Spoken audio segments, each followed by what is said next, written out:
राज्य में बढ़ रहे आदिवासियों पे अत्याचार और अन्य मुद्दों पे बीजेपी कार्यालय में की गई बैठक।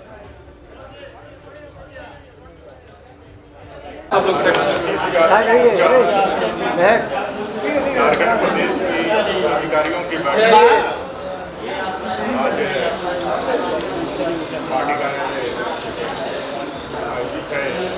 आदरणीय अपने प्रदेश के अध्यक्ष और यह बैठक आगामी जो कार्यक्रम केंद्र की ओर से और जो राज्य की जो कार्यक्रम है उसकी तैयारी को लेकर के आज समीक्षा और तैयारी बैठक हम लोग कर रहे हैं। सबको मालूम है कि हम बिहार पार्टी का एक बड़ा बिहार और अभी लगातार जो 2024 में चुनाव होने हैं वहाँ तक हम लोगों को लगातार कार्यक्रम करते हैं। नवंबर में अनुसूचित जाति मोर्चा के विषयों को लेकर के हमारे विषय हैं, बातें हैं, यहाँ दलित अत्याचार है, उसके खिलाफ एक बड़ा आंदोलन है, एक सभा भी हम लोगों को करना है।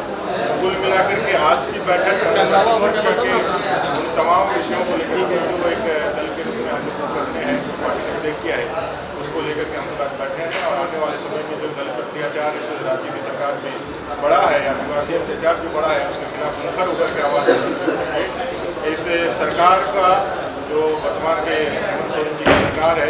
कांग्रेस और जेएमएम की सरकार है, आरजेडी की सरकार है, इसका पर्दाफाश करते हुए अपने नागरिकों को उसके हक अधिकार दिलाने के लिए बाबा साहब अम्बेडकर के संविधान के अनुसार उनका हक अधिकार दिलाने के लिए एक कार्यकर्ता के रूप में संकल्पित है और इसी काम को लेकिन एक तरफ देखिए तो दो ही व्यक्तित्व, एक शिबू सोरेन और ये हेमंत सोरेन जी के पोस्टर से पूरा शहर पटा हुआ है। इसको आप लोग कैसे देखते हैं? क्या यहाँ के नायकों को जगह ये मिल सकती थी? अभी आप लोग भी इसको लेकर कोई आवाज़ उठाएंगे? देखिए, तो मुझे लगता है कि आम नागरिक भी इस विषय को लेकर के कई प्लेटफॉर्म में सोशल मीडिया में ये सारे विषय को लोगों ने छेड़ा है। तो भाई जनजातीय गौरव दिवस के रूप में आप इसको मनाते हैं, पूरा विश्व आदिवासी दिवस को मनाता है। ऐसे परिस्थिति में आप सिर्फ अपनी ब्रांडिंग के लिए इसका इस्तेमाल ना करते हुए सही मायने में आप अगर यदि उसको देना चाहते हैं, उनको सम्मान देना चाहते हैं, तो उसके लिए आपको प्रस्तुत होना चाहिए। हम सब जानते हैं कि धरती आबा बिरसा मुंडा जी हम सबके जनजातीय गौरव के एक प्रतीक है। आज इतने सालों के बाद माननीय नरेंद्र भाई मोदी प्रधानमंत्री जी ने जनजातीय गौरव दिवस के रूप में 14 नवंबर को उन्होंने घोषणा करके सरकार की तरफ से नोटिफिकेशन किया है, उसके रूप में हम लोग मनाते हैं एक स्पेशल डे जो भारत के लिए सभी नागरिकों जिस सेलुलर जेल की जो बात कर रहे हैं, यहाँ पे समुद्र जो जेल है जहाँ पे कार्यक्रम आयोजित होना है, उसको भी राष्ट्रीय संग्रहालय के रूप में विकसित करने का काम माननीय नरेंद्र भाई मोदी ने किया। लेकिन इस कार्यक्रम को लेकर के वहाँ पे जिस तरह से किया जा रहा है और जिस तरह से चारों तरफ सिर्फ एक ही ब्रांड चल रहा है, उससे कहीं ना कहीं लोगों के मन में एक पीस है। और मैं भी एक भारत के और झारखंड के नागरिक के रूप में मेरे मन में भी ये पीस है कि भाई हम क्या इन सारे फ्लैक्स में क्या धरती आबा का तस्वीर नहीं दे सकते थे, क्या सिद्धू कानून नहीं दे सकते थे, क्या हम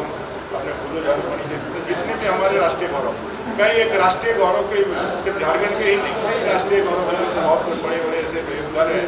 जिनका गौरवशाली इतिहास रहा है झारखंड के बाहर। हम उनका देख करके क्या यहाँ के नागरिकों को इस अवसर में ज़्यादा से ज़्यादा उनको जो है हम उनसे परिचित नहीं करा सकते। लेकिन कुल मिलाकर के लगता है कि जनजातीय गौरव दिवस सिर्फ और सिर्फ अपने ब्रांडिंग के लिए और इस बात के लिए कि भाई हम ही सबसे ज़्यादा हितैषी हैं, हम ही सबसे ज़्यादा जो है सबसे बड़े हम इसके चेहरा हैं, ये इसको स्थापित करने का एक हमको लगता है कुत्सित मानसिकता का एक प्रयास है। ये माने कि इन द लार्जर स्केल आपका मन इतना बड़ा नहीं है कि अपने महापुरुषों को भी आप वहाँ दें। आपने सिर्फ और सिर्फ उनका नाम लेकर के अपना चेहरा चमकाने के लिए इस अवसर का चुना है, जो मुझे लगता है कि निंदनीय है। और आप कहीं से भी ये एक मुख्यमंत्री के रूप में वे जनजातीय मुख्यमंत्री के रूप में हमको शोभा हमको लगता है। और